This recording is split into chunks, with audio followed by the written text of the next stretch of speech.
It's John Vidium 13, and well, as you can tell, look what I got. Yesterday, went over to my dad's with my cousin Lauren.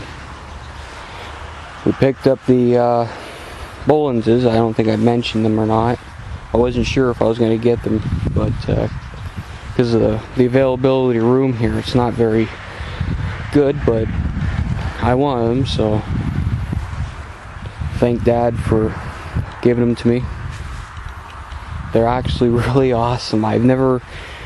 This is a story. I've always wanted a bolens, and the reason why is they're named one of the strongest garden tractors built. And it wasn't just because of the way their bodies are, but it's also because of the Wisconsin engines. This one, there you go, has an oil leakage somewhere. I'm hoping I could probably fix it. It might need just a head gasket or something. Good luck finding a head gasket for an old Wisconsin, right? Yeah, thank you. But this is a Bolens 1053. His dad told me it runs and cuts. I think he said something about either the points or the valves, or so. I think it's points or something that sticks or something in this.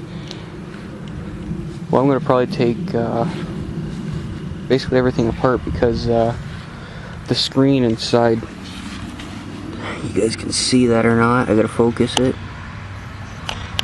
Actually, I had a very good view for you. Oh, well, you can basically somewhat see. I should have done it with the hood down. Give me a minute. I'm not even thinking. I don't have the bolt hooked up for the thing there, so. But you see what I mean? Is that it's all plugged up. I'm hoping that nothing's wrong with the engine, because if so, it's gonna be pretty sad, because that's a nice engine. So they're powerful.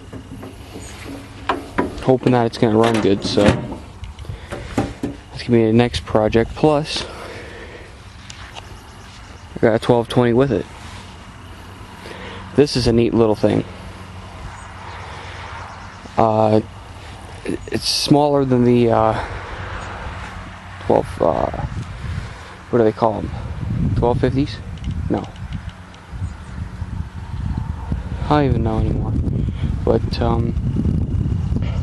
it's smaller than the next size up, which I think is 1250.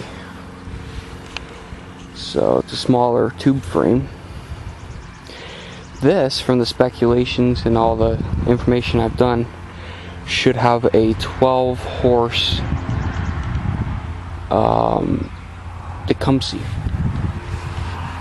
Now, I'm not sure if that's true because I haven't even checked it out really. I'm gonna look at it, and yeah, the Tecumseh. Awesome. That's so neat because I actually had one. I think it's a Tecumseh. Don't really look like it. I have no idea. It looks like another Wisconsin. I can't tell. I'm not good with engines anymore. This side shaft looks weird.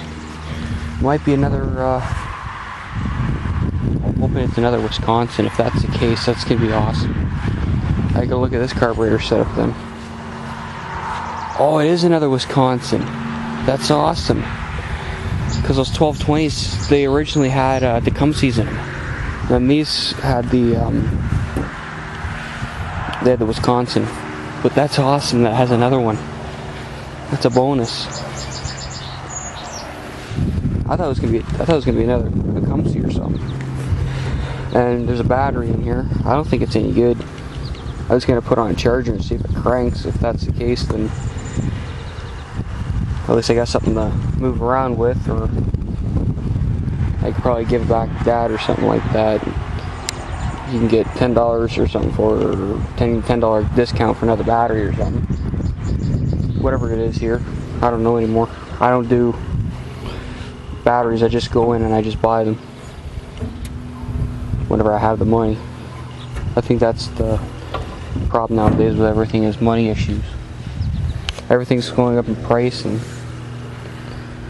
work's getting harder and more unavailable for everybody. Probably why I don't have a job right now. I've been looking. Yes, it's true. That's why I've been getting projects done slowly. But I got those, which is really cool. I'm going to try and bring that one up to the house. And this was the plan, was I was going to take the back tires off the Cub over there, and I was going to put them on this, because these ones are going flat since they're dry rotted, because I've had them on my I had a Cub Cadet 147 years ago. It's a hydrostatic. It's a 14 horse Kohler, and those are the original back tires off of it, and they sat for about 20 years in a barn. Then when I got it, sat outside for a while, so I'm surprised they're still holding air a bit. I'll show you what I mean by a bit. And I remember this. These are just tires they just throw on. But you see? You can't really drive with them, so the other ones I could drive with because they're not as dry rotted. But those are just spares for whatever. I like the front tires. The rims are nice and thin. I always like the small, skinny rims. Front tires too. I like the skinny ones.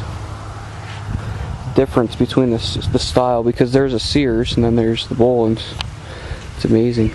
The style difference, size. They're both the same size, really. Except that one's got a bigger engine. It's got an aluminum block. And it's got a really thin front end on it, really. Like narrow, I mean, not like thin, but narrow. It's neat how Sears built theirs. And the transmission on that's a 3-speed aluminum, high-low range. This thing, I don't know if it's a cast or aluminum block. I don't know anything about Wisconsin's. I said they're getting rare, so I'm gonna say everything with this 6 speeds, got high-low range on it. This thing's just rocking. It's even got 2-speed reverse, which is high-low range as well. I was looking that up. That's pretty neat. It doesn't say 2-speed reverse either. It's like dirty, but it's nice. I like it. And the seat is amazingly in great shape. There's only a couple of tears. Here, and just along the edges there, and that's it. That seat is just amazing.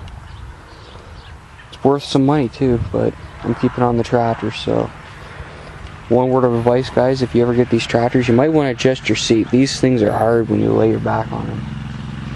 So there's a little adjustment on the back there. I got to still do that. But these things are unbelievable. It took me a while to figure out the transmission, that it's actually sideways, kinda. It's like not really straight. Now here's neutral. I'm trying to remember here. Neutral. There's your second. Back in neutral. Third. Then reverse. First. Then here's your high-low range. Oh, by the way, if you guys want to push these, take the pin out of the rear end, in which I had done there. I still got it on my shelf, so I don't lose it because they always get lost. Take them out of low range. Keep them in high range when you're pushing them. Make sure the brake's off and the PTO's off. No word of a lie, they'll be easy as pie to move. So a lot of people have problems pushing them. Well, that's one reason why. Oh, and the hubs. I tried them on both tractors. They still move, and I don't know if they still lock up. I haven't started it yet or whatever. I was going to do that today. I wanted to make the video for you guys, so I wanted to keep this. Maybe cut grass with it or something. Make sure it's nice and running. And then maybe later on, who knows, because it's a nice tractor, so heavy. I always wanted a Bolens, so. And this one, I might just mess around with, because it's kind of in like rough shape, but at the same time I got the moor deck for it, so I might put the deck on and see if I get it going. And if that's the case, and if I get that running with the right parts, I could probably sell that, make a little bit of profit, and then go from there and start saving up a little bit. So I gotta get back to the Cub Cadet because I've been doing that now.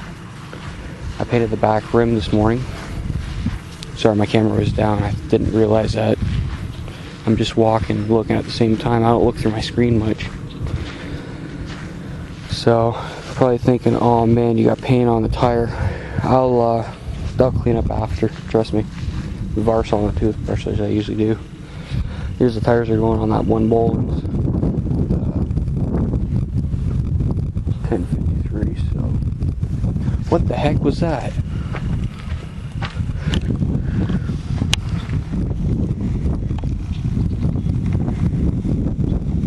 Oh, it's a black guy. Laying on his back.